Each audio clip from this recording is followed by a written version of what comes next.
He was originally a demon from hell, wandering in the mortal world to make contracts with humans. After the contract ends, he would personally come to harvest their souls. His name in the human world is Bai Zhihou, a currently popular young heartthrob. Unlike other demons, he needs no human summoning, and can choose to make contracts with those who have strong desires. This evening, he comes to a rooftop. Looking down at the crying girl below, he reveals a wicked smile, then instantly teleports in front of the girl, gently sniffing her scent. I can sense a strong desire. Human, you want revenge, don't you? The girl has already been frightened into a daze by the suddenly appearing man, only able to nod timidly, then speaks of her wish. My friend Jiamei. She was secretly filmed in intimate videos that were posted online. She also suffered countless insults from people because of this, and ultimately chose to jump from a building, but she was clearly the victim. Why did everyone treat her this way? I want to find the person who drove her to this desperate end, even if it costs me everything. Hearing what she says, Bai Zhihou lightly curves his lips, then agrees. Afterward, they forge a contract. The moment his finger touches the girl's forehead,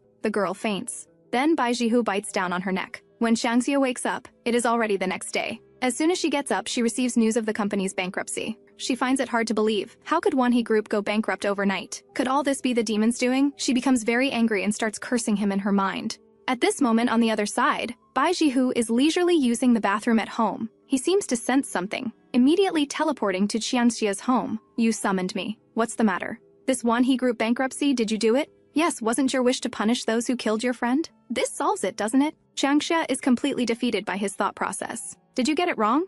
I said I wanted revenge, but not this kind of indiscriminate revenge. Quickly undo your magic. I want those bad people to receive legal punishment. After hearing this, Bai Zhihou pouts somewhat defiantly. I really don't know what you humans think about all day. Then he casts his magic, making everything revert back. Seeing that he has this ability, Qianxia hurriedly steps forward to ask, could you please bring Jiamei back to life? Looking at her expectant expression, Bai Zhihou helplessly shakes his head. Sorry, even demons have taboos we cannot touch. The next morning, Qianxia goes to work at the company as usual. But shortly after sitting down, she hears exclamations from colleagues around her. She is also pulled over by a nearby colleague. Qianxia, come quickly! I heard a big star has come to our building downstairs. Qianxia looks at the red-haired man downstairs, suddenly having a bad feeling in her heart. After seeing the man's face clearly, she thinks as expected, wondering what this guy is doing here. Bai Zhihou is still downstairs waving at her. When he takes the elevator to the 6th floor, looking at the crowded people around him, he cannot help but frown, casually snapping his fingers to make everything around him freeze,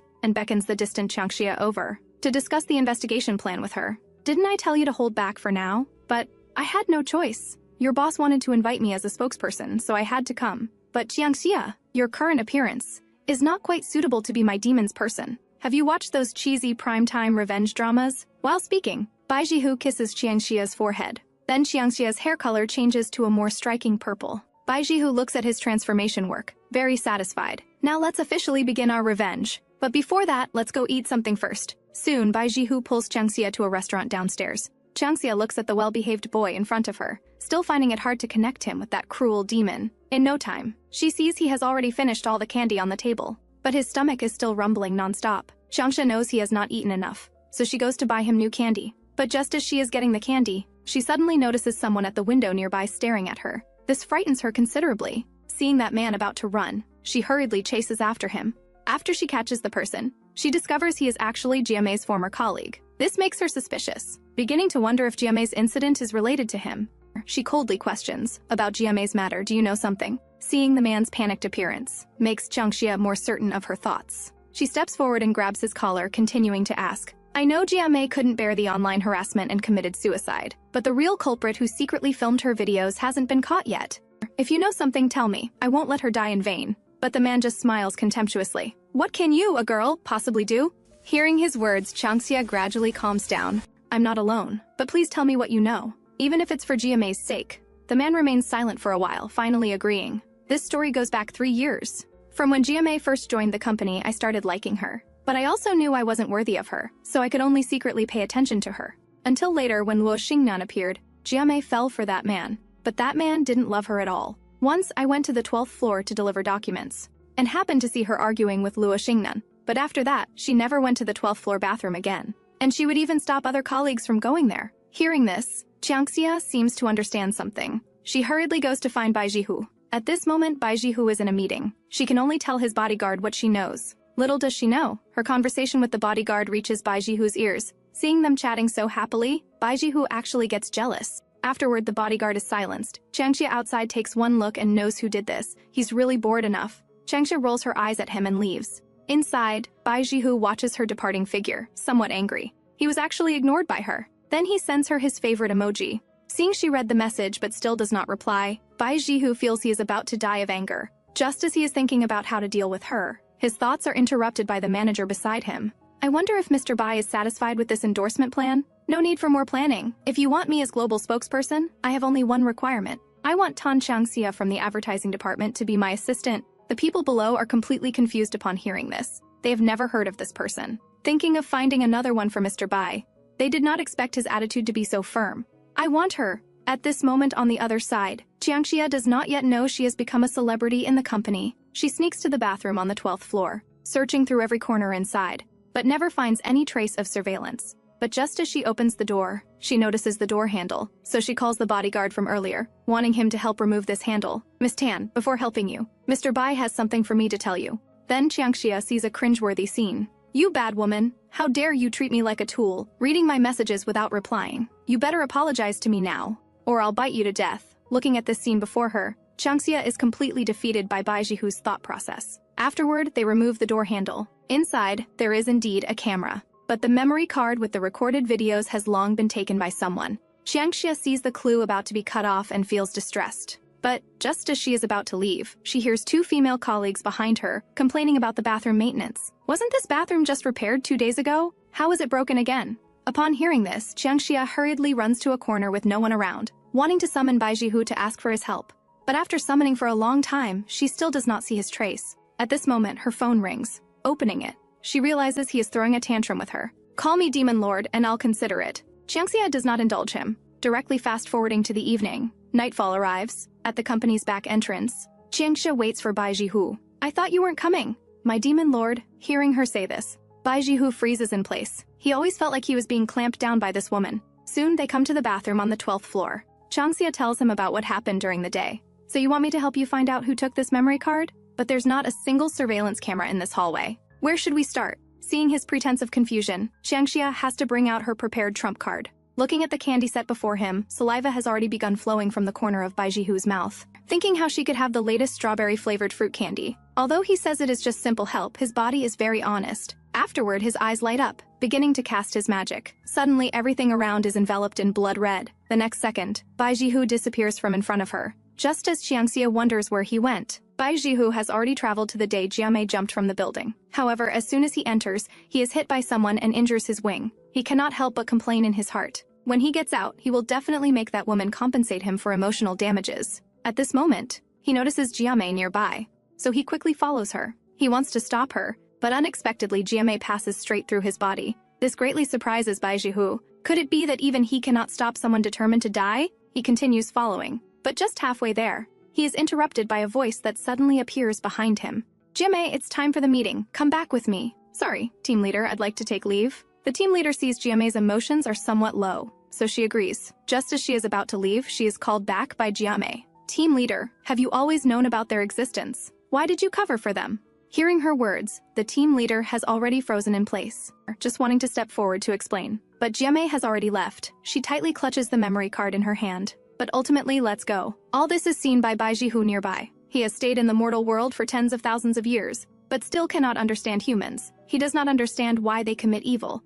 Could they be born evil? At this time, Qianxia outside has already waited for half an hour, just as she wonders when Bai Zhihou will come out. Suddenly there is a sound from the passage nearby. The next second, she sees Bai Zhihou walking out weakly. Seeing this, Qianxia hurriedly steps forward to support him. Bai Zhihou, what happened to you? Are you injured somewhere? Then Bai Zhihou actually starts crying pitifully. I feel so dizzy. I want candy. Okay, I'll buy you some. Afterward, Qianxia takes him to a restaurant. Watching Bai Zhihou only eat candy, she cannot help but ask, the food here is quite good. Won't you try some? No, because eating your human food makes me allergic and gives me pimples. Hearing this, Qianxia cannot help but laugh. So our demon lord actually gets allergic to delicious food. Then Bai Zhihou tells Qianxia everything he saw. As soon as he finishes speaking, he falls into a deep sleep. Qianxia looks at his innocent appearance, says thank you to him, then goes home. But when Qianxia is about to wash up, she suddenly notices someone behind the shower curtain beside her. She pretends to be calm and walks out of the bathroom, picks up her phone nearby and walks to the door. But just as she is about to open the door to escape, the person behind follows her. "Beauty, where are you rushing to so late? You're not even wearing shoes." The next second, she is grabbed by the hair and thrown aside by the man. Qianxia still wants to call for help loudly, but is tightly covered by the man's mouth, who also pulls her head to hit it against the ground. Qianxia is now filled with despair, silently calling Bai Zhihou's name in her heart, but still does not see his trace. Before she can catch her breath, she is again grabbed by the hair by the man behind her, who also asks her where the item is. Qianxia is confused at this moment. She does not know what item the man is talking about. "Big brother, please let me go. I really don't know where the item you mentioned is." After hearing this, the man directly lifts her up. "Still pretending to be dumb in front of me? I know you're looking for it." Just as the man is about to deliver a killing blow, his phone rings. As soon as he answers the phone, he reports the current situation to the person on the other end.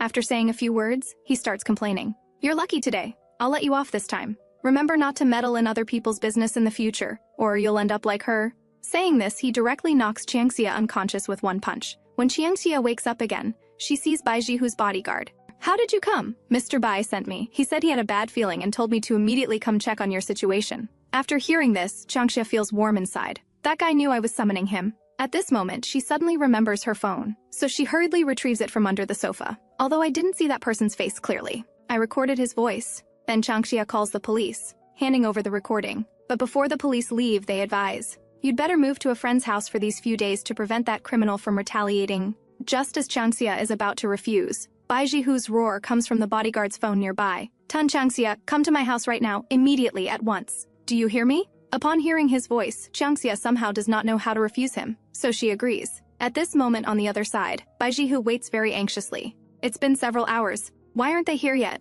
Did they get in a car accident? I heard she injured her forehead. I don't know how serious it is. She already has no special features. If she gets scarred, that would be terrible." Just as he is thinking wildly, there is a knock at the door outside. He hurriedly runs over to open the door. As soon as Bai Zhihou sees Qianxia, he starts nagging. Seeing she is fine, he returns to his usual annoying demeanor. Upon entering, Qianxia is shocked by his huge photograph. Seeing her looking at his portrait photos, Bai Zhihou cannot help but show off. "Handsome, right? You'll sleep in the guest room tonight. There are also my photos on the wall." Letting him accompany you at night. Looking at his narcissistic behavior, Qianxia nearby does not know how to complain about him, just thinking whether she should go back to stay instead. The next second, she is refused by Bai Zhihou. "Qianxia, don't forget I can read minds. Go take a hot bath on the second floor in a bit." Qianxia has no choice but to obey. When Qianxia finishes bathing and comes out, she sees Bai Zhihou watching TV in the living room. She sneaks to his side and lies down. She does not know what is wrong with her. She always feels safer staying by his side. "Bai Zhihou, when that person was attacking me, I called your name. Did you hear it?" Bai Zhihou does not answer, only coldly responds with "Next time, you must appear by my side in time, okay? Okay, I promise you." Speaking and speaking, she falls asleep. Bai Zhihou looks at Qianxia sleeping beside him, and unconsciously begins to gently caress her cheek. He secretly swears in his heart, "I will make those who hurt you pay the price they deserve." Not knowing how much time passes, Qianxia's breathing gradually becomes heavy. She always feels someone is calling her. Looking closer, she discovers it is her deceased best friend calling for help. She just wants to step forward to help. But the next second, countless giant hands attack her, grabbing her so she cannot move, wanting to drag her into the abyss. Qianxia wants to call for help, but finds that no matter how she shouts, she cannot make a sound. At this moment, she suddenly opens her eyes wide, breathing heavily. Looking at the familiar room around her, she finally feels relieved. So everything just now was a dream. At this moment, she notices Bai Zhihou beside her. He is actually sleeping, leaning against the coffee table. Looking at the two pairs of horns on his head, Qianxia cannot help but laugh. So demons grow horns on their heads when they sleep. She gently covers Bai Zhihou with a blanket, then wanders around the house herself. Suddenly, she is attracted by a book in the corner of the bookshelf. Opening it, she discovers it is a photo album. Looking at these novel photos, she cannot help but have a bold guess. Could these all be the demon's previous appearances? I didn't expect he even dressed as a woman. I must mock him properly later. Just as she is absorbed in looking, Bai Zhihou's voice suddenly comes from behind. "Those are all my previous photos. Very handsome, right?" After hearing this, Qianxia cannot help but roll her eyes. This guy is still the same. "Bai Zhihou, I want to ask you something. Are you the only demon in this world?" Upon hearing this, the jealousy jar in Bai Zhihou's heart immediately overturns. "What kind of question is that, you bad woman? Having me isn't enough for you? You want to know more? No, I'm just caring about you." Bai Zhihou still wants to severely teach Qianxia a lesson, but before he can take 2 steps, his stomach starts rumbling embarrassingly. Qianxia, nearby, immediately becomes motivated upon hearing this. "I'll go make you something delicious." Before Bai Zhihou can refuse, he is dragged out of the room by Qianxia. "On my way here, I discovered there's a dessert shop downstairs. Although the desserts might be sold out now, we can discuss with the owner to see if I can go to the kitchen to make you some desserts." Do you know the owner of the dessert shop downstairs? As soon as she asks, she sees Bai Zhihou awkwardly scratching his head. Actually, that shop downstairs seems to be mine. Qianxia suddenly feels speechless. What does seems to be mean? She suddenly feels no interest in going out, but they still go to the dessert shop together. Just as Qianxia is fixing her appearance, Bai Zhihou nearby actually becomes mesmerized watching, even drooling embarrassingly. Looking at his appearance, Qianxia helplessly shakes her head. Are you that hungry? When she finishes making the cake, it is already late at night. Bai Zhihou eats very contentedly. The next second, he cheekily pouts. Qianxia, I ate too fast just now. Can you make me another one tomorrow? Sorry, tomorrow might not work. Tomorrow I have to attend Jiamei's funeral. After hearing this, Bai Zhihou nods slightly. Considering you made desserts today, I'll accompany you tomorrow. Unexpectedly, the next day he is blocked by his bodyguard. Mr. Bai, your schedule is fully booked today.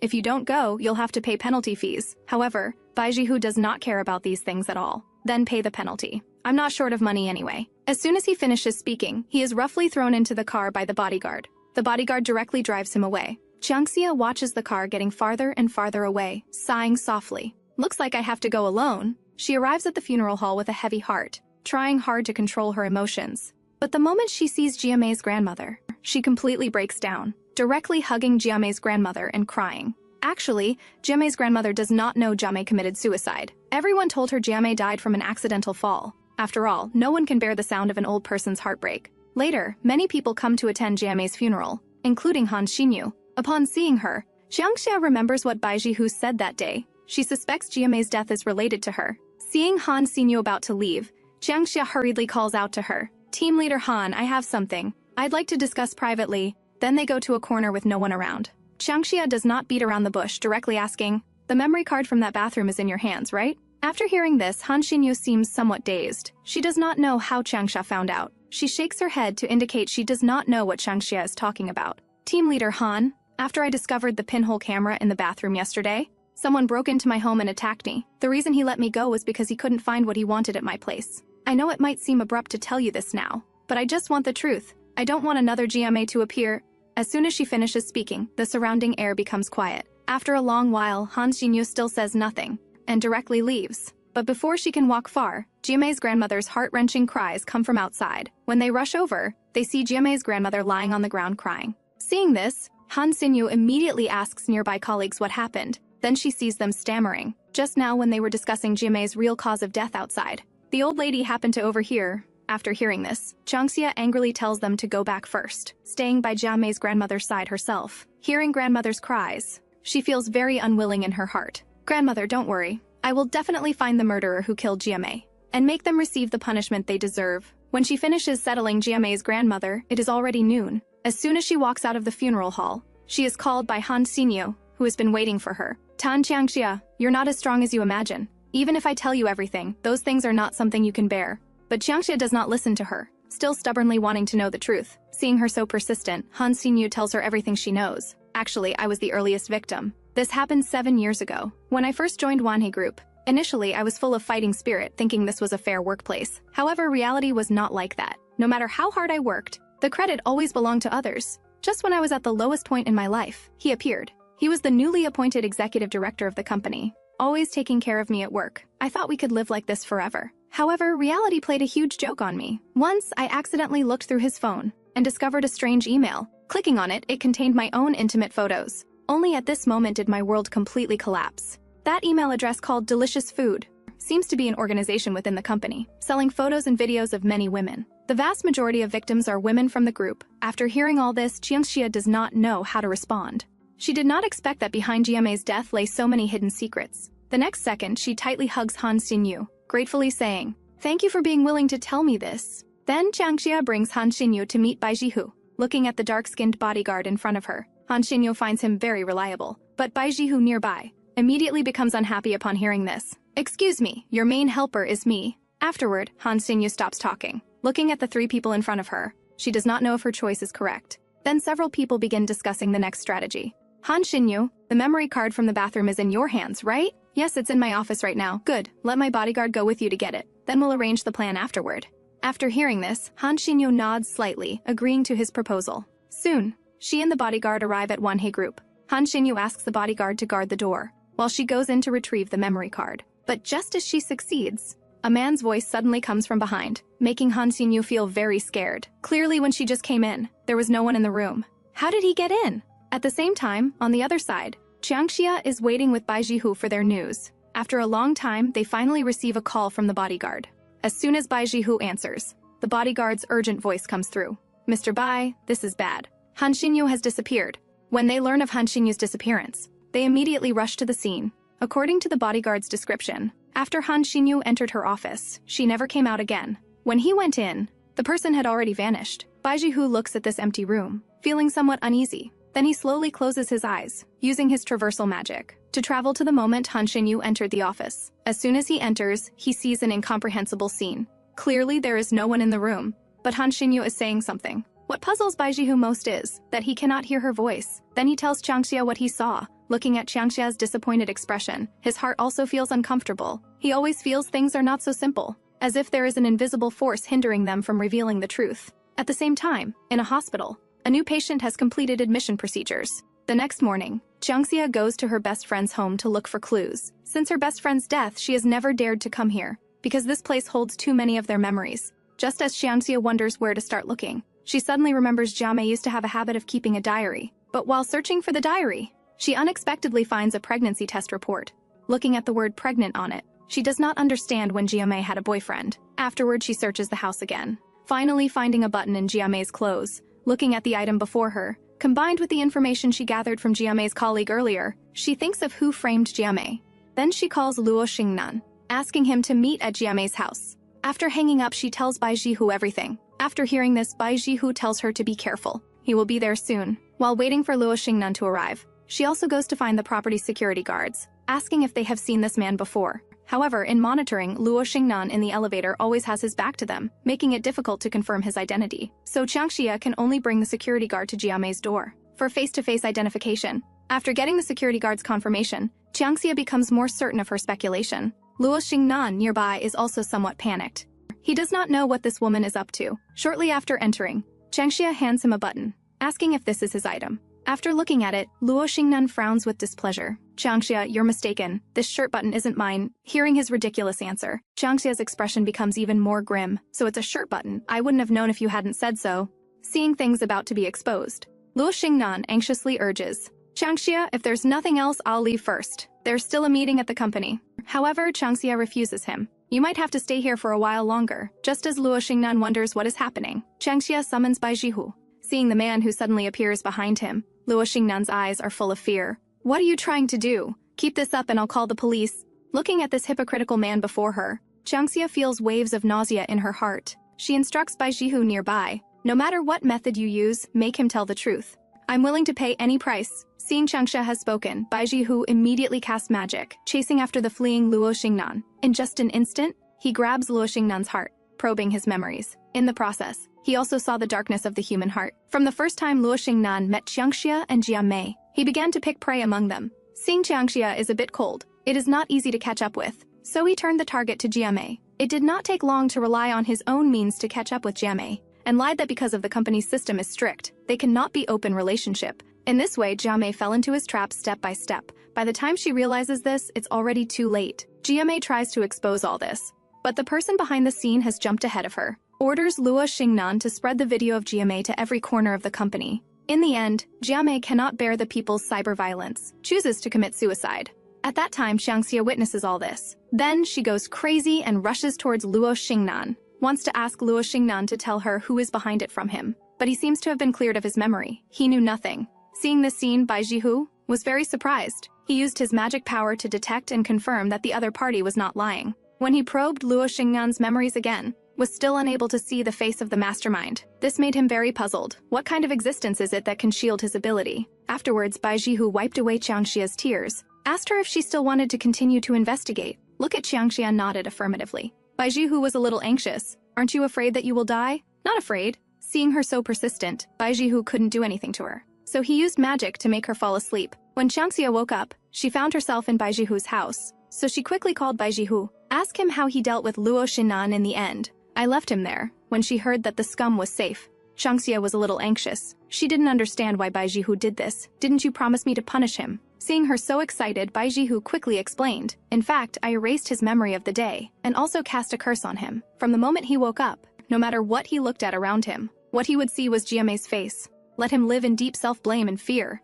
Hearing this, Qianxia gradually calmed down. "Thank you, Lord Devil." Listening to what she said, Bai Zhihou shyly scratched his nose. "Actually, you don't need to thank me. Don't forget that I'm a devil who knows fear better than me." At the same time, in a building, there was a person watching all this quietly, with ridicule in his eyes. With the recovery of the power of the Bai Zhihou, Qianxia can finally go to work. As soon as she entered the company, she was called to the office by the gossipy leader, asking her if she was in love with Bai Zhihou. This made Qianxia confused on the spot. She didn't know how to explain. The leader looked at her embarrassed expression and didn't ask any more questions, just asked her to prepare for the annual press conference later. There will be many business celebrities attending at that time. When she heard this, Qianxia suddenly became energetic, thinking that she must find the murderer who framed Jiamei. Before leaving, Qianxia couldn't help asking the leader whether he had seen Han Xinyu recently. The leader said that she had sent an email to ask for leave some time ago. Qianxia was shocked to hear the news. Since that night, Han Xinyu has completely lost contact. Who sent the email on her behalf? As noon arrives,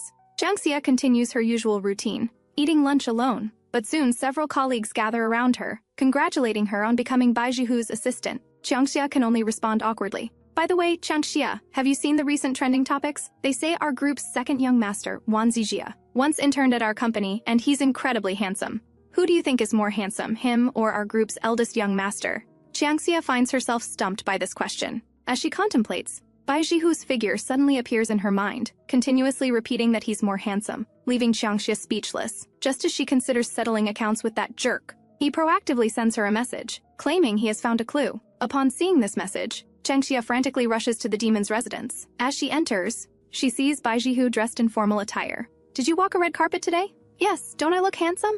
Qianxia has no patience for him at this moment, only wanting to know about his discovered clue. Seeing Qianxia's lack of interest, Bai Zhihou frowns with displeasure, then tosses a file folder to her. When Qianxia opens it, she discovers it contains various news reports. Look carefully at their publication times. The reports about female deaths always come first, followed inevitably by explosive entertainment headlines within 24 hours.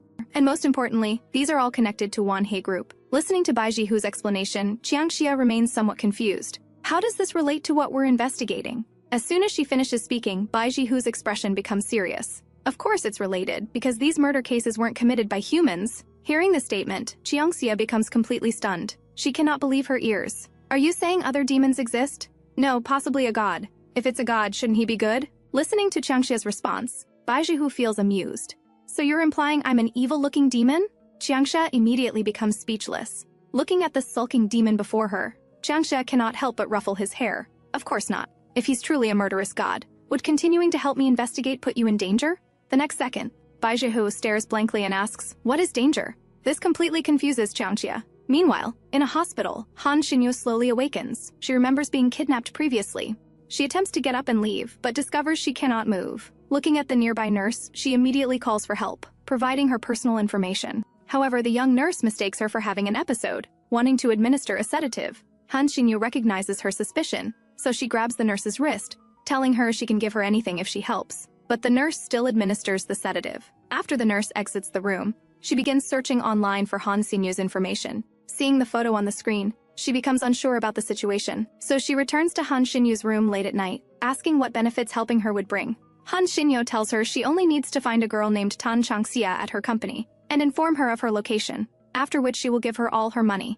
Hearing this tempting offer, the nurse immediately agrees, unaware that their entire conversation has been observed by someone outside the door. This day, as Qianxia arrives at work, a strange woman pulls her to a corner, but after handing her a note, she leaves immediately. Qianxia feels puzzled, unclear about the situation, but when she opens the note and reads its contents, she becomes completely panicked. The note contains Han Xinyu's address. She hurriedly chases after the woman, but upon reaching the entrance, she has already vanished. Qianxia then informs Bai Zhihou about this incident, arranging to meet him at the hospital mentioned in the note. However, when they arrive at the hospital, it is already too late. Everyone inside has fled, and no matter how they search, they cannot find any trace of people in the hospital. Seeing the clue about to be severed, Qianxia has no choice but to ask Bai Zhihou for help. Hearing her request, Bai Zhihou merely smiles. The next second, his eyes turn crimson red, and he begins casting magic. Suddenly, everything around them becomes enveloped in blood-red color. As time passes, Bai Zhihou travels back several hours to the hospital. Seeing the busy transport personnel around,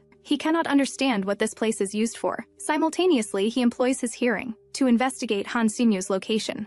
But at this moment, he suddenly discovers the mastermind behind these events. Bai Zhihou intends to eavesdrop for clues, but unexpectedly, the blonde man stares directly at him, startling Bai Zhihou. Ordinary people cannot see his true form unless they can glimpse the future. As he contemplates this, the blonde man walks directly past him. Bai Zhihou watches his departing figure, finally breathing a sigh of relief, thinking he had been overly cautious. He continues attempting to gather intelligence, but the blonde man, having walked only a short distance, suddenly turns and attacks him. Demon Lord, I detest the feeling of being spied upon. Bai Zhihou is completely unprepared for this strike, his body flying backward directly. Meanwhile, outside, Qianxia sees Bai Zhihou's sudden appearance, immediately shielding him. No matter how she calls his name, he remains unresponsive. She senses this time travel differs completely from the previous instance, so she quickly summons the bodyguards outside, taking Bai Zhihou to the hospital. Watching Bai Zhihou being wheeled into the emergency room, Qianxia feels heartbroken, only hoping he will not leave her. And so, she waits outside the ward for an entire day, until the end of the surgery.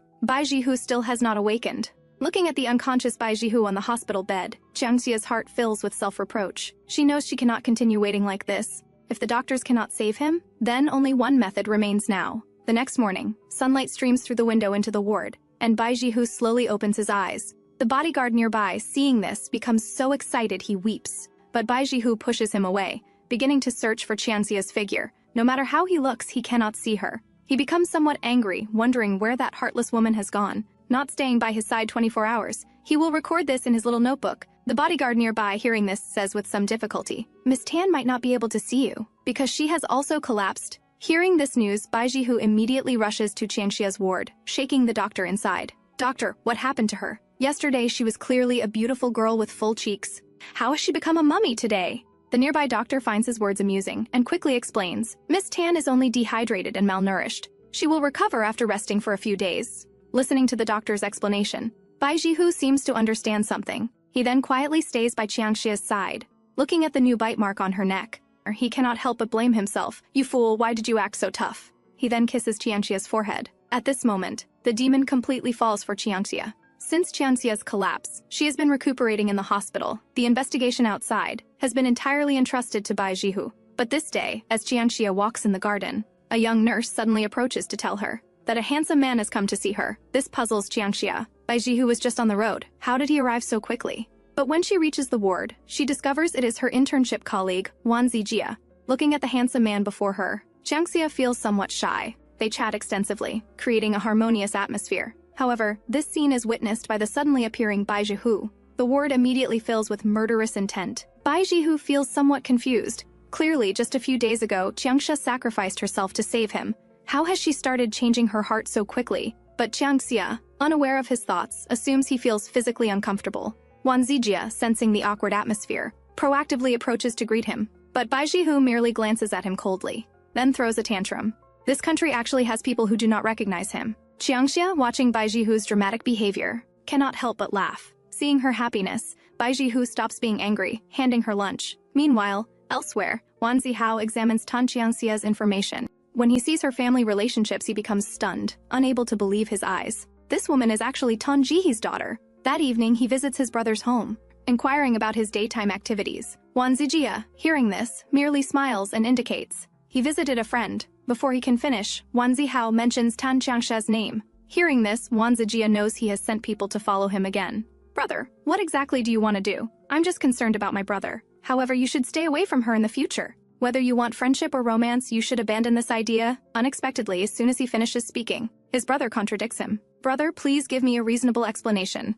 Otherwise, I will not change my plans. I like Tan Qianxia. I returned this time to pursue her. Looking at his stubborn brother, Wan Zihou says nothing more. The next day in the hospital, Qianxia packs her luggage early, preparing for discharge. But at this moment, a familiar voice comes from the doorway. Hearing this, Qianxia rushes toward the door without hesitation. She is certain she will not mistake this voice, because she has never seen her father since childhood, returning home alone every day. But suddenly one day, an uncle claiming to be her mother's friend handed her an umbrella. At that time, his voice remained forever in Qianxia's heart. She could sense that person was her father. Now that he appears again, she absolutely cannot miss him again. But when Qianxia reaches the elevator, the door has already closed. No matter how she presses, the door will not open. At this moment, Bai Zhihou also arrives. Seeing her aggrieved expression, he assumes someone has bullied her. Qianxia merely shakes her head without speaking. Subsequently, with Bai Zhihou's accompaniment, Qianxia returns to her original home. But when Bai Zhihou hears she wants to continue living here, he immediately becomes agitated. Have you forgotten the bad person who broke into your bedroom recently? What if someone threatens your safety again?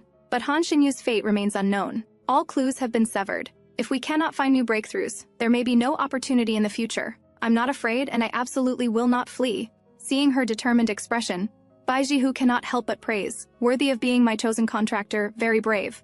I happen to have something to give you, but at this moment, knocking sounds from outside the door. When she opens it, a delivery person hands her a package. Qianxia immediately becomes confused. She remembers not ordering anything. Upon seeing the sender, it turns out to be from one Zhihia.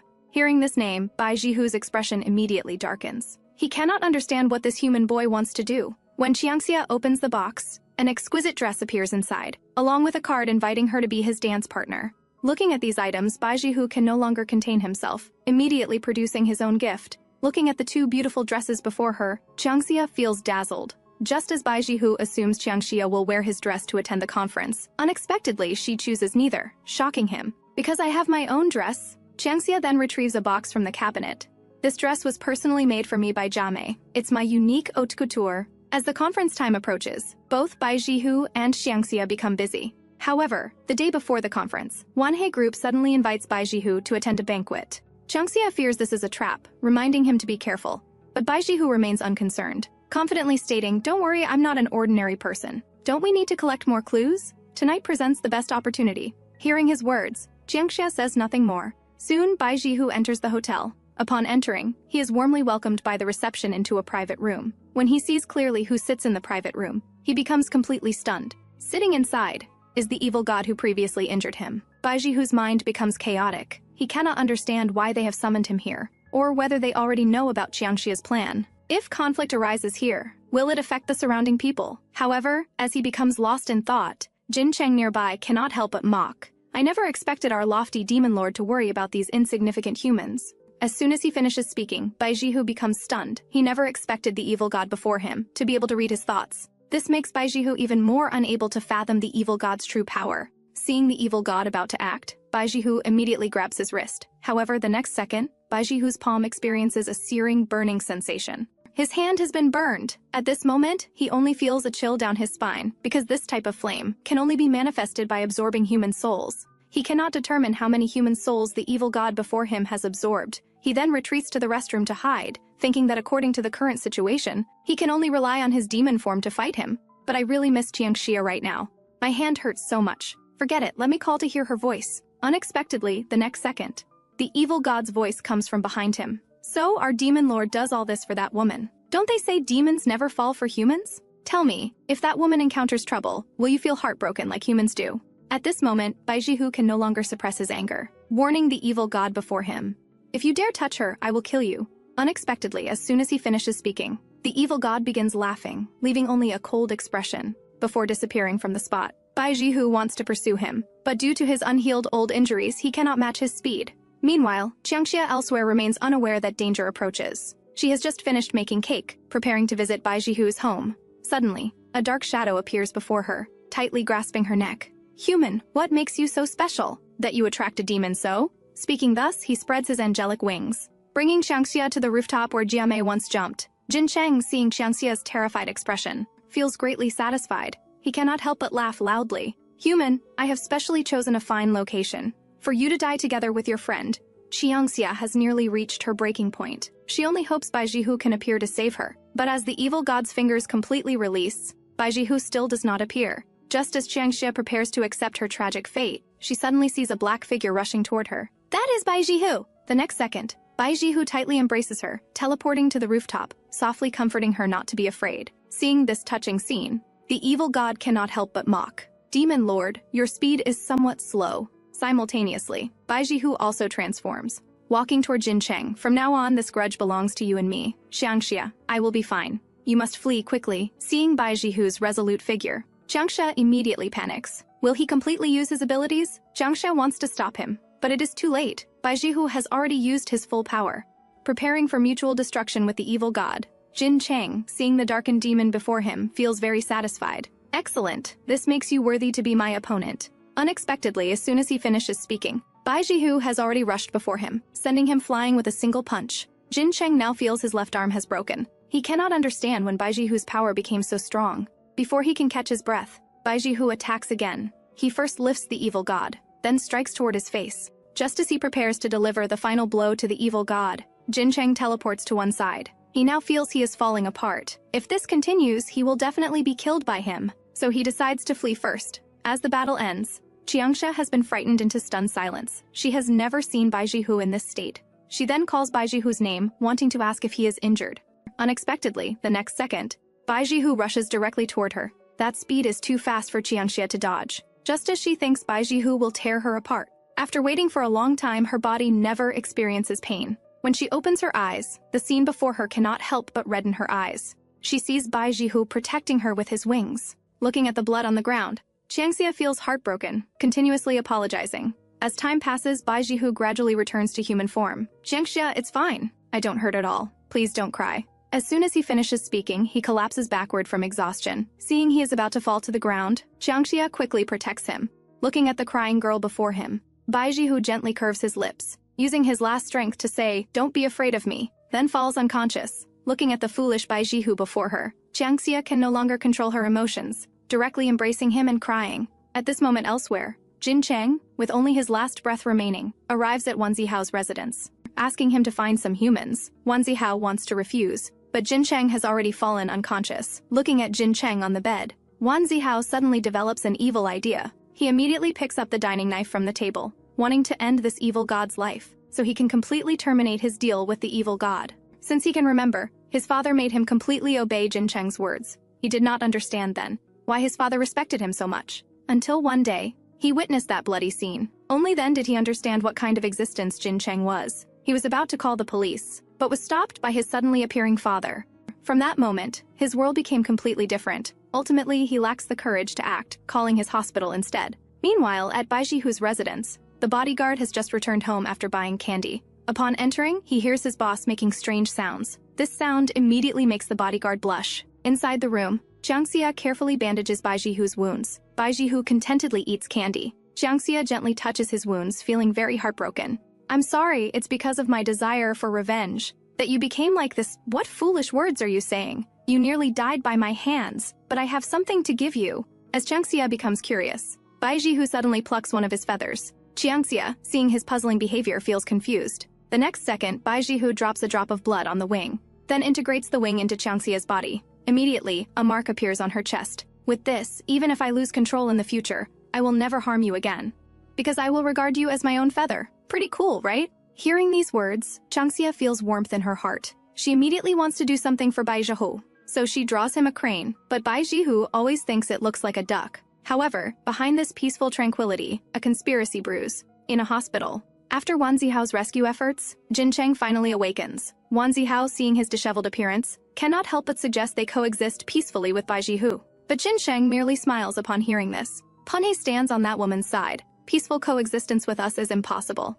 That woman's father happens to be the person your family least wants to mention. At that time, your father, to seize Wanhei group, borrowed my power, thus wresting the group from Tanji's hands. Do you think she will coexist peacefully with us? Hearing these words, Wan Zihou's expression becomes very grim, but he still wants to persuade Tan Qianxia, because he believes money can resolve all problems. What if persuasion still fails? Then she belongs to you. Hearing this statement, Jin Cheng feels very satisfied, revealing a chilling smile. As the conference proceeds successfully, Bai Zhihou is also invited to become a spokesperson. Looking at the cheerful demon on stage, Qianxia wears a worried expression, concerned whether his body can endure this. If that evil god appears again, he will definitely face danger. As she becomes lost in thought, a voice interrupts her. Seeing the arrival of Wan Zhihou, Qianxia smiles and greets him. "Thank you for the dress you sent me last time, but it's too precious for me. I cannot accept it." "It's fine, Qianxia. I think that dress suits you well." "Qianxia, I actually came to ask if you have someone you like. If not, may I pursue you?"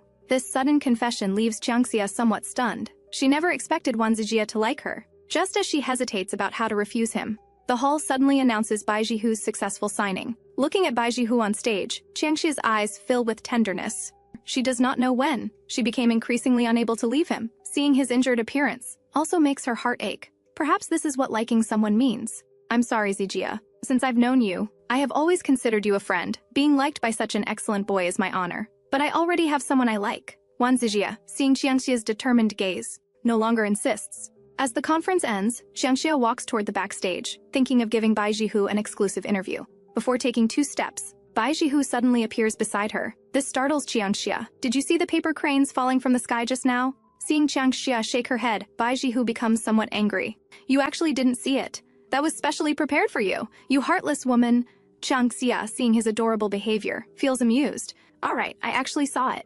Does your wound still hurt today? Do you feel uncomfortable anywhere? Don't worry, I'm fine, but later, many people want to interview me. Will you come with me? Hearing this request, Qianxia feels somewhat troubled. There will be other high-level executives from the group inside. This would create a bad impression. I'll wait for you outside. Before Bai Zhihou can refuse, Qianxia has already forcibly pushed him inside. Looking at the closed door, Qianxia finally breathes a sigh of relief. Just as she seeks a place to rest, Wan Zhihou suddenly appears and calls her to his office. Looking at the cold man before her, Qianxia remembers Bai Zhihou once told her that Jin Cheng and Wan Zhihou maintain a close relationship. Although she still does not know his purpose, she can confirm he is her enemy. Qianxia, you have been at our company for some time. I have also learned through my secretary about your friend Li Jiamei's passing. I feel very pained as well. Who would want their employees to encounter trouble? However, I have dispatched people to investigate this matter. Discovering that Luo Xingnan leaked the photos, the group has already severely disciplined him. Rest assured, he will definitely face legal consequences. Hearing these words,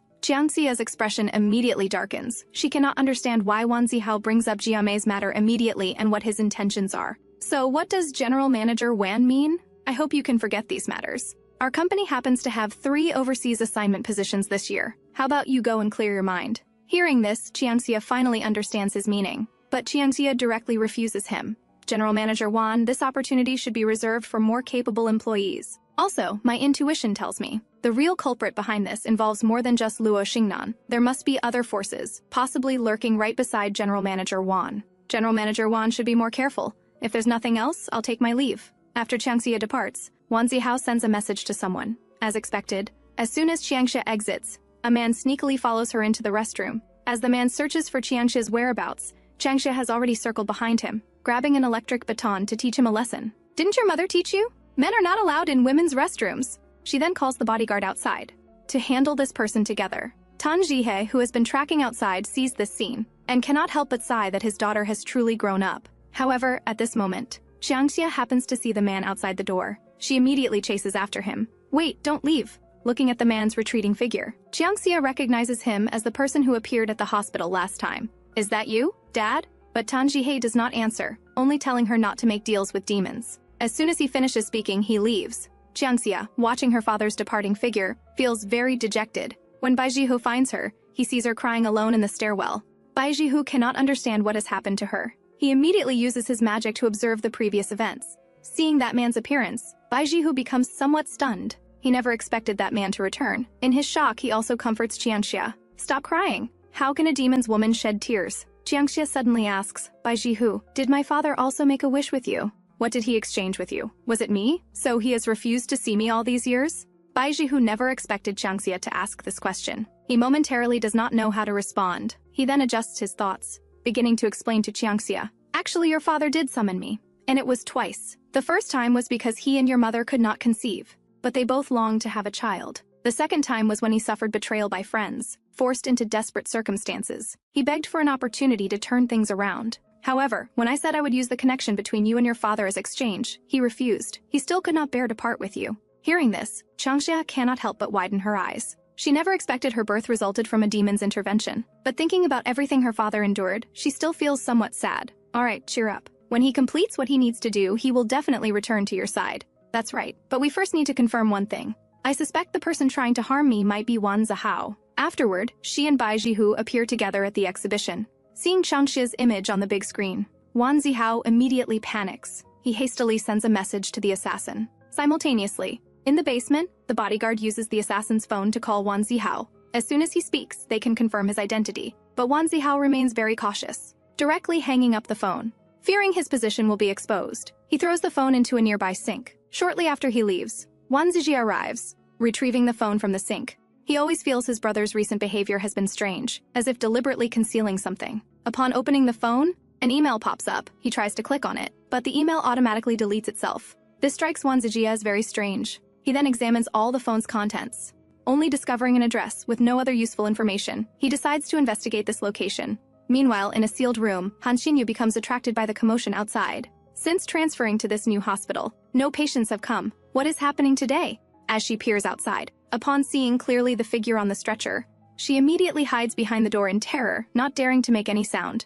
She cannot understand how this evil spirit appears here. When she went to the office to gather evidence, this evil spirit immobilized her there, destroying the evidence before her eyes. At that time, he also said, "How many more Bai Zhihou can't fight against him?" At that time, she didn't understand the meaning of this sentence, but at this moment she knew. This hospital is Wan Zihou's property. There are many comatose women inside. The reason why Jin Cheng's injuries are here, maybe it is related to him. There is some kind of interest between them.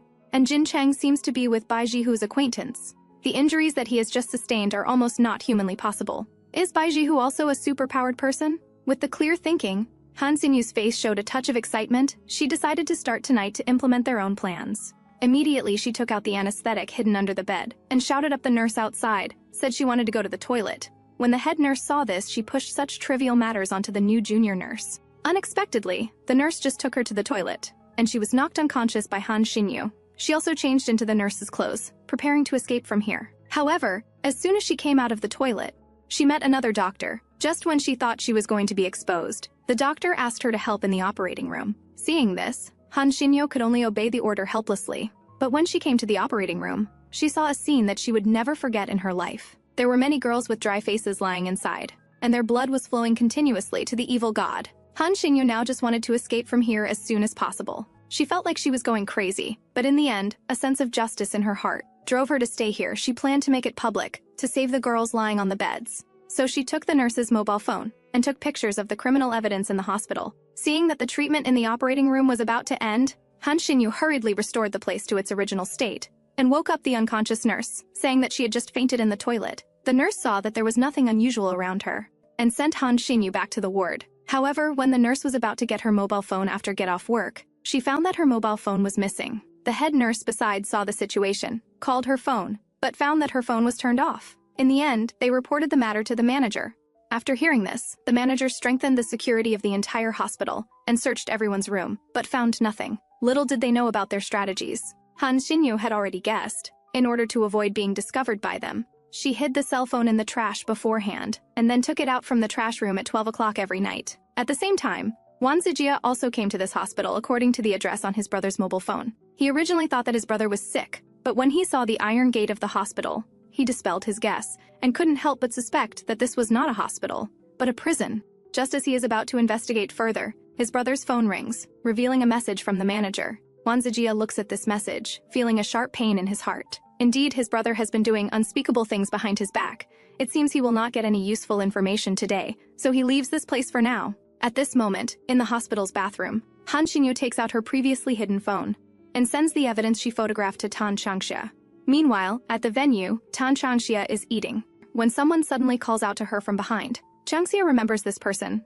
He is Jiamei's former colleague. The man shows a contemptuous expression, saying that Qianxia's current lifestyle shows no regard for the deceased Jiamei. Just as Qianxia was about to explain, she was interrupted by the sudden appearance of Bai Zhihou. Bai Zhihou stared fiercely at the fat man and started arguing with him. Seeing that he was no match for him, the fat man slinks away in defeat. At the same time, Qianxia's phone rings. Looking at the message, she quickly pulls Bai Zhihou from behind to the front, asking him to look at this message. Seeing the new clue, both smile knowingly. It seems Han Xinyu is still alive. Subsequently, they hold an emergency meeting. Meanwhile, the bodyguard uncle also makes the assassin talk, learning that it was Wan Zihou who ordered him to capture Miss Tan. Through the clues before them, Qianxia feels they are getting closer to the final truth. She then opens the file Han Xinyu sent, which contains identity information that evil god once used, along with a table marked with check marks and X marks. Soon, they discover that Han Xinyu's number also appears on the table, with a check mark right beside it. Faced with this discovery, the three feel their hearts tighten. Could these numbers marked with 10th possibly represent death? It seems things are not as simple as they thought. What remains unclear is the relationship between these files and the group called Delicious Food. Just as Qianxia wonders where to start, she suddenly thinks of someone who might help her. That person is Wan Zihou's younger brother, Wan Zijia. So, despite Bai Zhihou's strong objections, Qianxia invites his former rival. Bai Zhihou watches them chat so happily that he nearly grinds his molars to dust. Although he knows Qianxia needs his help most right now, he does not understand why he feels so angry. In the following time, Qianxia avoids mentioning the fact that his brother wants to harm her, and tells Wan Zijie everything about Jiamei's murder and her own revenge plan, hoping he can help investigate the people behind the group. She expects Wan Zijie to consider it for a while, but unexpectedly he agrees immediately. Qianxia, if I become a member of that group, can I help you? Yes. Then I understand. Tomorrow night happens to be Wanhei Group's celebration banquet, with many company employees attending. I will do my best to search for clues about the group chat. Hearing what he says, Qianxia feels warmth in her heart. Zijie, thank you for being willing to stand on my side. It's nothing. I'm just choosing to do the right thing. Don't feel burdened. Seeing this scene, the demon now even has the urge to kill Wan Zijie. That boy dares to touch Qianxia's head. I must make him pay. The bodyguard uncle beside him feels utterly helpless at this moment, only able to desperately persuade his boss to calm down. However, watching Wan Zijie's departing figure, Qianxia feels very worried. The next second, Bai Zhihou directly covers her eyes. Qianxia, if you linger for one more second, the one threatening his life will be me. Qianxia responds that throughout the entire evening, if he had shown even a moment of frowning or refusal, she might not feel so guilty. But he agreed without hesitation. She wants to say more, but Bai Zhihou stops her. Are you confused from staying up too late? Our primary task right now is to find those killers hiding in the shadows. Besides, my intuition tells me he might know something. At the same time, on the other side, Wan Zijie has not yet recovered from what Qianxia told him. He never expected that his usually respected brother would allow such groups to exist within the company. He now feels his brother has become so strange. As night falls, in a luxurious villa, Wan Zihou also learns about his brother's visit to the hospital, just as he wonders how his brother knew that address. Wan Zijie arrives. Upon entering, he places his lost backup phone on the table. Looking at this phone, Wan Zihou understands how he found that hospital. Just as he considers whether his brother knows something, Wan Zijie beside him suddenly asks, "Brother, are you sick?" Seeing his concerned expression, Wan Zihou dismisses his suspicions and goes along with his brother's words. After his brother leaves, Wan Zihou calls the hospital, telling them to strengthen surveillance there. Time quickly arrives at the next day's celebration banquet. Wan Zihou also introduces his brother to everyone. Amid everyone's cheers, the banquet officially begins. Among the crowd, Wan Zijie also spots Bai Zhihou's figure and uses going to the restroom as an excuse to find Bai Zhihou. Wearing sunglasses in such a dark place, can you see where the wine glasses are? Bai Zhihou replies disdainfully, "Mind your own business about handsome guys. But tell me, with so many people here, how do you plan to approach suspicious targets?" Unexpectedly, as soon as he finishes speaking, Wan Zijie beside him shows a confident smile. "I don't need to actively approach them. All temptations will come to me. After all, I'm the second young master of Wanhei Group." Hearing this, Bai Zhihou cannot help but roll his eyes. What's a blonde brat showing off for? I might as well say I'm the universe's one and only demon. Indeed, not long after Wan Zijie returns, someone approaches him to make conversation. Wan Zijie does not refuse, and chats casually with them. Later, he uses boredom as an excuse to mention the group's name to the person before him. But after hearing it, that person looks at him with complete confusion. Faced with this situation, Wan Zijie feels frustrated. It seems finding clues here will not be easy either. Just as he feels troubled, someone behind him speaks up. "Want to see something interesting?" Hearing this voice, Wan Zijie cannot help but smile. It seems the fish has taken the bait. He then follows this man to the second basement level. Looking at the luxurious decorations here, Wan Zijie never expected there would be an auction hidden here. When he asks the man what they auction here, the man shows a disgusting smile. "Young Master Jia, put on the mask, and you'll know once you go in." Unexpectedly, as soon as Wan Zijie enters, he freezes in place. The space inside is vast, with many people wearing masks like him, and what they auction inside are not objects, but living people. The man, seeing Wan Zijie's surprised expression, is not surprised at all, but skillfully leads him to a private box. Hearing the harsh sound of the gavel outside, Wan Zijie finally comes to his senses and asks the man beside him, "Are these girls willing to be commodities?"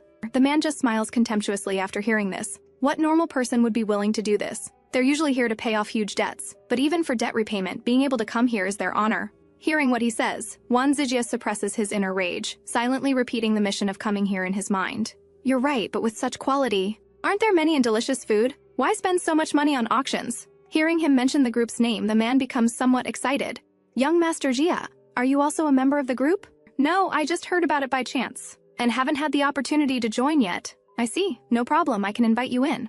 But every applicant must upload personally shot videos and photos to pass. Do you have any ready, young Master Jia? This way the application can be faster." As soon as he finishes speaking, Wan Zijie helplessly shakes his head, saying he is not used to taking photos of that nature. After all, my identity is sensitive. If it accidentally leaks out, it would affect the company's reputation. Hearing his explanation, the man does not doubt it, but shows a cold smile. He then raises his number plate, planning to give one to young Master Jia. Seeing this situation, Wan Zijia feels it is over. At the same time, on the other side, Bai Zhihou, who snuck in, has already seen everything they are doing. As time passes, the auction soon ends. At this moment, in a private room, a blindfolded girl sits anxiously on the bed, while Wan Zijia beside her buries his head, thinking of solutions. If he does not produce a video, this lead will be lost, but he cannot do such things either. Just as he feels troubled, the door behind him is knocked. Upon opening it, it is actually Bai Zhihou. Just as he wonders how Bai Zhihou found this place, Bai Zhihou directly walks to the girl and uses magic to make her fall asleep. Wan Zijia, seeing this unbelievable scene, feels somewhat dazed. He does not understand what is happening. Who exactly is Bai Zhihou? Just as he wonders, Bai Zhihou casually spreads his hands and tells him not to blink. I'll make an exception for you today. Next, I'm going to transform into a beautiful girl, looking at the crazy Bai Zhihou before him. The already confused Wan Zijia becomes even more confused. Then, black-purple flames ignite around Bai Zhihou. Wan Zijia now feels he might be going insane. Under his shocked gaze, Bai Zhihou, who was originally male, actually transforms into a female and looks exactly like the sleeping girl beside them. He has never seen such a scene in his life and immediately starts crying from fear. Of course, Bai Zhihou will not miss such a good opportunity and quickly records this moment with his phone. He then throws the phone to Wan Zijia. I could have given you fake footage directly, but I was too curious about your surprised expression. Take this phone to the next room and complete your task. I guarantee it will satisfy them. Wan Zijia looks at the footage on the phone, still somewhat dazed, not understanding what these files are about. Just think of these files as illusions. Got it. I'll handle the business first. No matter what you are, as long as you stand on Qianxia's side, it means you're not evil. But if you're not human, I won't agree to you being with Qianxia. He then goes to the adjacent room and gives the video to the man. Seeing the man's disgusting smile, Wan Zijia just wants to leave this place quickly. Young Master Jia, please wait a moment. I've already sent your application information. This software can only be downloaded after obtaining qualification and expires every week. Although having to re-download every week is troublesome. The security work is excellent, the man wants to say more, but is interrupted by a message notification on Wan Zijia's phone. Seeing successful entry into the group, Wan Zijia immediately makes up an excuse to leave. The man does not stop him, but just shows a disgusting smile. After Wan Zijia leaves Kevin's room, a group of people rush in and forcibly drag him out. At first, Kevin struggles violently, but when he learns these people are sent by Wan Zihou, he completely gives in. Just as he wonders what he did wrong, the leading man suddenly speaks. Mr. Wan has a message for you. You're fired. If you don't want to be cut into pieces and thrown into the lake, leave immediately and never appear again. Before the man can ask for reasons, he is dragged out by security. At this moment, Wan Zihou at the reception also receives news that his subordinate's task is complete. He cannot help but show a cold smile. Filthy thing, this is what you get for laying hands on my brother.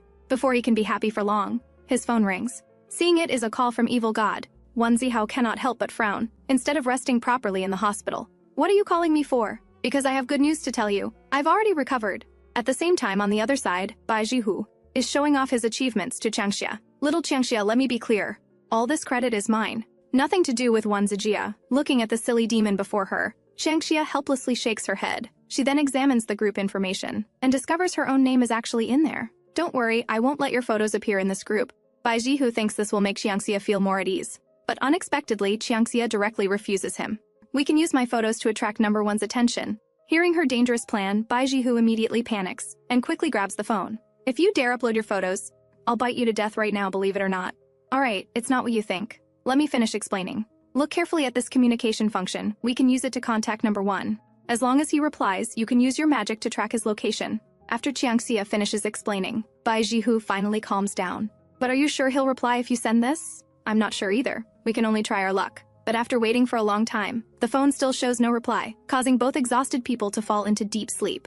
In the following time, both keep monitoring the group's information. The demon, returning from late-night overtime, sees Qianxia still waiting for a reply, making him somewhat worried. Qianxia, are you hungry? Should I order takeout for you? Seeing Qianxia shake her head, Bai Zhihou feels somewhat displeased. Do you know that humans will die if they don't eat? I'm not hungry yet.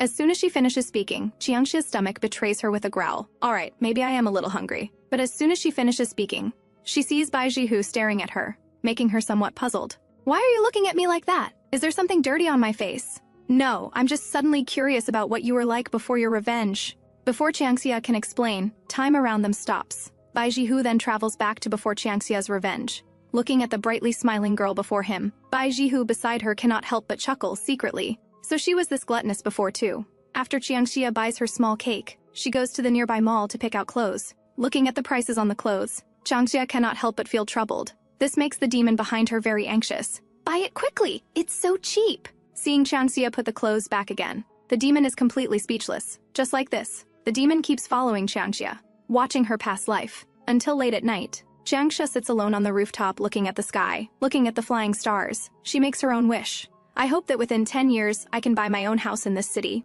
and become neighbors with Jiamei, staying together forever. Bai Zhihou, watching this version of Qianxia, feels somewhat lost. He thinks he should not have come. The more ordinary and happy the past, the more broken and unbearable the future. When Qianxia wakes up again, Bai Zhihou has long disappeared, leaving only cake and new clothes on the table. Before Qianxia can wonder why Bai Zhihou bought these for her, her phone receives a group notification. When she opens it, it is actually a reply from number 1. Qianxia quickly calls Bai Zhihou over to have him locate number 1's position. Bai Zhihou nods slightly after hearing this and uses magic to summon a flying sword in his hand, directly piercing through the phone. Just as Qianxia wonders what Bai Zhihou is doing, the next second the phone actually starts moving by itself. Following the phone's guidance, they arrive at a rundown residential building.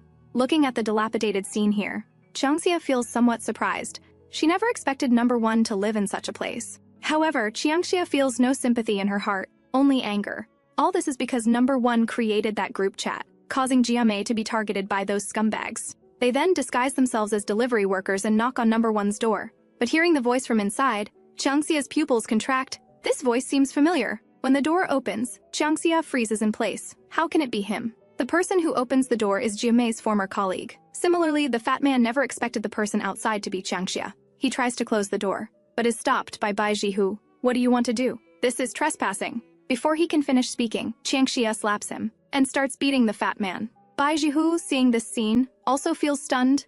He has never seen Qianxia like this. He then silently closes the door, watching everything happening inside. No matter how the man begs for mercy, Qianxia never stops until her hands are bleeding. Only then does Bai Zhihou step forward to stop her, telling her to calm down for a moment. However, Qianxia at this time is nearly insane. She only wants to take the fat man's life to avenge Jiamei. Hearing this, the fat man immediately panics and starts begging Qianxia for mercy. Qianxia, I didn't mean it. I never wanted to harm Jiamei. I liked her the most. Although the fat man says this on the surface, he is cursing Qianxia in his heart. How did this bitch find this place? After today, I'll see how I deal with you. He thinks saying this will make Qianxia spare him, but he does not know that demons have the ability to read minds. Naturally, his words also reach Bai Zhihou's ears.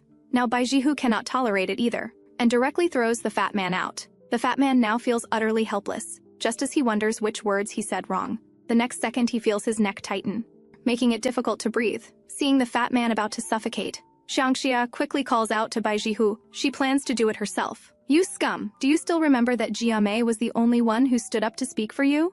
Do you sleep peacefully at night? I feel it's not worth it for her. I want to drag you down with me. The fat man, looking at the crazed Qianxia before him, now knows fear. He grabs Bai Zhihou beside him, wanting him to save himself. But Bai Zhihou disgustedly pulls his hand back. To avoid making things worse, he directly knocks the fat man unconscious and tells Qianxia to calm down. You can't become like them. Hearing what he says, Qianxia gradually calms down. They then tie the fat man to a chair and make him confess his crimes, sending the recording to the police station. At first, seeing this, the police think it is someone's prank, until Qianxia and Han Xinyu appear. Only then do they believe it all. It turns out that just 2 nights ago, Han Xinyu was still trapped in Wan Zihou's hospital, unable to leave. Seeing her phone about to die, and hope about to be shattered, the door behind her opens. Just as she thinks her phone theft has been discovered, Qianxia's voice rings out. Team leader, let's go home. Hearing this voice, Han Xinyu immediately cries with excitement. When Qianxia prepares to take her away from here, Han Xinyu behind her stops. Qianxia, I can't leave yet. If the nurses discover I'm missing tomorrow morning, other patients will lose hope of being rescued. I'll wait here. Hearing these words, Qianxia feels warmth in her heart. The next second, she grabs Han Xinyu's hand and promises her, these girls will all gain freedom after dawn, and you should personally destroy this place. Finally, Han Xinyu chooses to trust Qianxia and leaves with her. Next, after Qianxia collects all the evidence, she comes to the police station with Qianxia to testify. Soon, the police also verify their testimonies against the video content. Everything matches up. At the same time, they also receive news of Bai Zhihou's contract termination with Wanhei Group. Almost all current trending topics relate to this case. Seeing this, the police chief does not delay and immediately dispatches forces to Wanhei Group. At this moment, on the other side at Wanhei Group, panic spreads everywhere. Inside the company, chaos reigns. When police arrive at Wanhei Group to search, they discover many miniature surveillance devices installed in every corner of the company. Group members, seeing the discovered surveillance, do not panic. They believe the group chat security is excellent, and police will never discover their identities. But the next second, a previously motionless printer suddenly starts printing automatically. The girl, looking at the content above, trembles uncontrollably and immediately calls over a nearby police officer, telling him this is the list of group members. For a moment, the company experiences complete upheaval. At this moment, in Wan Zihou's office on the other side, he calmly accepts his father's scolding. As soon as he hangs up, the auction house manager calls him. Mr. Wan, the auction house matter has been exposed. Our venue has been sealed. The person who reported us seems to be Wan Zijia. Hearing this news, Wan Zihou cannot help but widen his eyes, collapsing powerlessly into his chair. Actually, he should have realized earlier. From the moment his brother picked up his phone, everything had changed. It seems his brother has grown up. Time passes minute by minute. Before Wan Zihou can lie down for long, the door is pushed open again. Wan Zihou is about to get angry, but is interrupted by a familiar voice. Brother Wan, how have you been lately? When Wan Zihou sees who is standing at the door, his brow furrows tightly. Tanjihei, your timing is perfect. Want to take advantage of the fire? Oh no. Want to take back what originally belonged to you? Simply wishful thinking. Every inch here belongs to you, but you hide and dodge, not even daring to see your daughter. Not even daring to use your own name, you waste. Still want to reclaim the company? Stop dreaming. Tanjihei does not get angry at Wan Zihou's provocation, but coldly says, since you own everything, why are you yelling at me like a loser? This sentence is truly devastating. Wan Zihou immediately becomes furious, directly smashing his wine glass, preparing to kill this talkative old man. It's all because of you, that I haven't lived a single day without the guilt of being a thief. Why should I live such a life? I never asked for this. But Wan Zihou, at least your childhood wasn't lonely. Taking back Wanhei Group has always been my wish, and making it up to Qianxia became my only motivation to live. I always fantasized that our family would live happily. But I ignored Qianxia's feelings. It wasn't until today when I saw her on the news that I understood. Reclaiming a place is just my obsession. What she wants is not a wealthy life at all, but a place without shadows where she can smile and live peacefully. As soon as he finishes speaking, Wan Zihou cannot help but laugh out loud. So you're willing to destroy your life's work? Stop talking big, you irresponsible guy. You don't love your child at all. In the end, she and I are both victims of you people. Facing Wan Zihou's questioning, Tanjihei does not panic. I know you're different from your father. If you have any guilt toward me, I only hope you do nothing. I know that with your guardian's abilities, you'll get through this crisis sooner or later. But this is what my daughter has done with all her strength. So I hope you do nothing. Then our grudge will be settled. Otherwise, I'll continue haunting your Wan family like a ghost. Hearing these words, Wan Zihou releases his grip and collapses powerlessly to the ground. He looks at Tanjihei's departing figure and cannot help but coldly question, don't you want to take this place back? I'm just a failed father who has already made one wrong choice. I can't make a second one. She goes to see Han Xinyu. Upon meeting, Han Xinyu excitedly hugs Qianxia. Thank you, Qianxia. You not only saved those innocent people, but also cleared Jiamei's name. Now Wanhei Group has fallen. Although Wan Zihou's whereabouts are unknown, all related personnel have been arrested. What are your plans next? Faced with Han Xinyu's inquiry, Qianxia feels slightly dazed. Since finding the culprit who framed Jiamei, she really has not thought about this. However, she plans to visit an old friend first. At this moment, in a simple house, Wan Zihou lies despondently on the sofa. Outside, Wan Zijia's knocking sounds from time to time. Brother, are you there? If you are, please open the door. I know you hate me right now, but I don't think I did anything wrong. I just didn't want to see you go further down the wrong path. No matter what, you're still my brother. No matter what happens, I'll face it with you.